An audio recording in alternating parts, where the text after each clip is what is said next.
Satu fakta yang menarik juga, tidak ada lagi perkataan Nusantara keluar daripada mulut Prabowo dalam tempoh 9 hari beliau menjadi presiden. Malah dalam keadaan melantik utusan-utusan khas presiden pun, ketua otoriter ibu kota Nusantara masih tidak dilantik lagi, walaupun tapi dalam keadaan sudah 10 hari beliau tidak bercakap apa pasal Nusantara. Ini pun menarik juga untuk kita baca sebenarnya. Itu pandangan.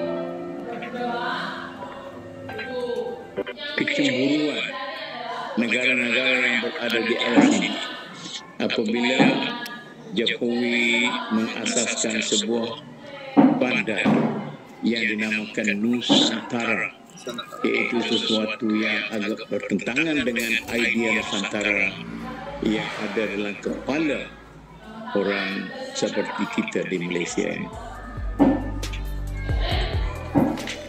Itulah pandangan orang Malaysia mengenai pemerintahan baru Indonesia dan keberlanjutan pembangunan ibu kota Nusantara. Selama ini kaum Melayu di negeri Kasino memang agak cemburu karena Indonesia menggunakan kata Nusantara untuk nama ibu kota baru. Sebab kaum Melayu Malaysia pun merasa ikut memiliki Nusantara. Bahkan mereka sering menyebutnya sebagai Nusantara Melayu.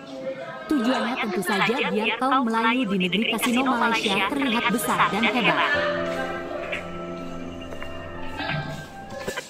Nah, dalam kaitannya dengan keberlanjutan pembangunan ibu kota Nusantara, hal itu sebenarnya telah ditegaskan oleh Prabowo berkali-kali.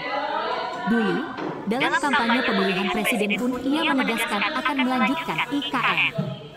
Pemerintah telah pula mengalokasikan anggaran buat otorita IKN pada tahun 2025, yakni sebesar 15 triliun. Angka ini memang lebih kecil dibanding dengan anggaran tahun 2024. Tapi selama ini pun anggaran IKN bervariasi dari tahun ke tahun, bergantung pada perkembangan proyek dan kemampuan keuangan negara. Adapun Basuki Hadimulyono juga telah ditetapkan sebagai kepala otorita IKN oleh Presiden Prabowo. Ada alasan yang cukup masuk akal kenapa anggaran proyek IKN tahun depan agak dikurangi. Bagaimanapun Prabowo mesti melaksanakan program lain yang ia janjikan dalam kampanye.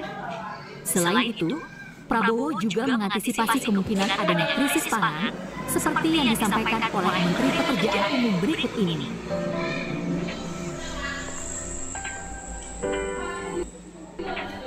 Presiden Prabowo Subianto berkomitmen melanjutkan pembangunan ibu kota Nusantara.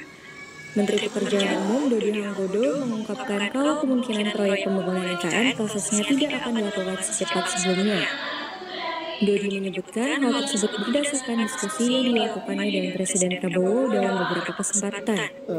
Untuk IKN Pak, tetap juga kita teruskan, cuma mungkin kecepatannya mungkin tidak sedikit dulu karena yang dikhawatirkan adalah apakah sudah terjadi secara masif ya kemampuan kita untuk swasembada pangan belum terjadi dan kita masih dibutuhkan sana sini, itu dikhawatirkan akan menjadi masalah sosial yang akan lebih besar. Makanya ketahanan pangan menjadi fokus utama, Pak. Sebagai informasi, realisasi anggaran Kementerian Pekerjaan Umum untuk proyek IKN mulai 1 Januari 2024 hingga 25 Oktober 2024 sekitar 41,90 triliun. Angka tersebut secara dengan pelaksanaan paket fisik sebesar 57,8% dari alokasi untuk proyek IKN tahun 2024. Itulah alasan pemerintah kenapa pembangunan proyek IKN tidak akan secepat sebelumnya. Selanjutnya, marilah kita simak lagi pandangan orang Malaysia terhadap pemerintahan Prabowo dan IKN. Dan saya lihat Prabowo juga meneruskan kaedah yang sama yang mungkin membimbangkan banyak pihak lain termasuk kawan yang lain. Tapi saya rasa mungkin disebabkan oleh struktur politik negara itu. Tapi kalau nampaknya itulah yang menjadi kekuatan negara Indonesia boleh move on selepas pertarungan yang sangat tajam dalam pilihan raya. Jadi apa pandangan panelis dalam hal ini kan pendek seminit 2 minit sebab ini saya rasa menjadi satu contoh macam mana negara-negara lain termasuk Malaysia boleh beradaptasi ataupun boleh menyesuaikan diri dengan hal. satu fakta yang menarik, Datuk Seri, ialah Prabowo satu-satunya presiden yang pernah disokong oleh semua parti politik besar dalam Indonesia. Pada tahun 2009, beliau bersama PDIP, Gerindra dan PDIP pada ketika itu. Pada tahun 2014, pada ketika itu Golkar bersama dengan beliau. PAN juga bersama dengan beliau. PKB tidak, tapi ada parlimen. Kemudian pada tahun 2019 pun ada Gerindra, ada PKS, PAN juga bersama dengan beliau pada ketika itu. Walaupun PAN ni dia memang akhir-akhir dia akan keluar.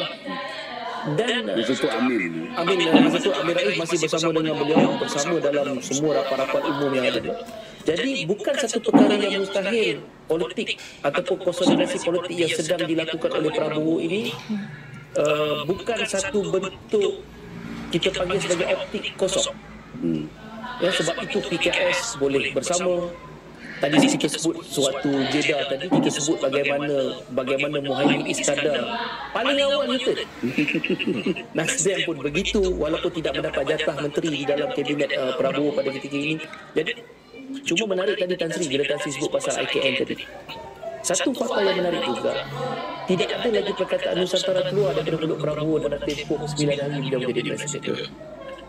Malah dalam keadaan melantik utusan-utusan khas presiden pun, ketua otoriter ibu kota Nusantara masih tidak dilantik lagi, walaupun Pak Hadi Mulyono, Pak Hadi Mulyono itu disebut-sebut. Hari ini pun ada kenyataan dikeluarkan bahawa Prabowo tetap meneruskan, tetapi tidak keluar daripada mulut beliau. Keluar daripada siapa? Menteri Kehutanan Raja Budi Antoni, Sekjen PSI, Parti Solidaritas Indonesia. Jadi kita yakin bahawa mungkin dia akan jadi satu perkara, dia akan teruskan, tetapi dalam keadaan sudah 10 hari beliau tidak bercakap apa pasal Nusantara ini pun menarik juga untuk kita baca sebenarnya. Itu pada pandangan pribadi.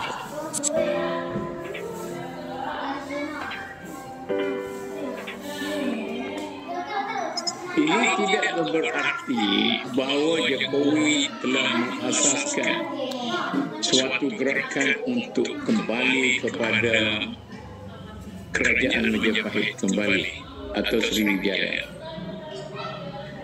Kecemburuan negara-negara yang berada di arah sini bahawa idea untuk kembali kepada Empire Majapahit itu sudah dilahirkan apabila Jokowi mengasaskan sebuah bandar yang dinamakan Nusantara, iaitu sesuatu yang agak bertentangan dengan idea Nusantara yang ada dalam kepala orang seperti kita di Malaysia. Maksudnya dalam politik ini, siapa yang cepat, siapa yang kreatif, siapa yang menguasai. Jadi kita hanya persoalan tentang Nusantara itu satu nostalgia sejarah. Ya, sejarah. Kita tidak ada keberanian untuk bangun. Ya, tapi oleh kerana Indonesia dengan jumlah rakyat 270 juta, ya, dengan kekuatan ekonomi, dengan tenaga buruh, dengan kehebatan sistem pendidikan dia, intelektual dia dan sebagainya, maka dia boleh menggembali kekuatan itu. Ya, kalau walaupun terdiri daripada ribuan pulau-pulau, etnik, bangsa, agama dan sebagainya, tapi kalau dia dapat menjadikan bangsa Indonesia itu sampai satu bangsa yang hebat, ya, membangun dengan satu bahasa, ya, sebabnya bagaimana kita orang Indonesia ini dia boleh faham itu satu bahasa, ya, bahasa standard Indonesia itu, walaupun itu orang Madura, ya, orang apa namanya Betawi dan sebagainya Jawa, tetapi kekuatan dia ada di situ. Jadi kalau kecerdikan ada pada pemimpin dia untuk nak menggembalikan potensi yang ada, di situ satu kelebihan kepada bangsa.